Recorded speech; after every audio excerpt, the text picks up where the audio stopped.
Nagyon örülünk, hogy erre a kiállításra sor került, mert Afrika egyre nagyobb jelentőséget kap most Magyarországon. Ahogy a nagykövet is mondta a bevezető beszédében, hogy óriási lehetőségek vannak Afrikában, és ezt kicsit bemutatja ez a kiállítás. Jó szívből mondom azt, hogy tényleg teljesen biztonságos most a Tunézia. Nekem folyamatosan élő kapcsolataim vannak, folyamatosan naponta beszélgetünk a Skype-on, neten, családdal együtt, és mindenki, aki ott van, a szakemberek természetesen ezek mondják, hogy biztonságos.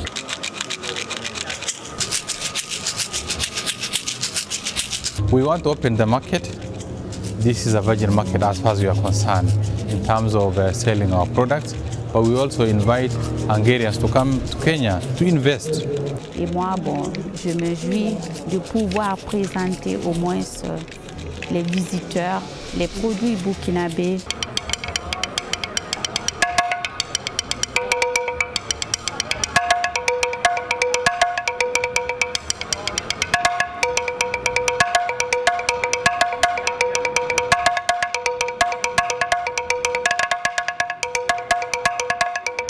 Nigériából származnak az alapanyagok, tehát Afrikát szeretnénk promotálni ezzel, főként Nigériát, meg oda van kötődésünk, többször jártunk kint, több alkalommal. This is my first time in Hungary, and the owners of this company have seen the product, they've heard about it, they've used it, and they're convinced that it is a good market. Nem azért vagyunk kint, hogy adományokat gyűjtsünk, inkább azért, hogy bemutassuk és tájékoztassuk, és amikor megkapják a szórólapot, átgondolják, akkor nagyon sokszor újra jelentkeznek.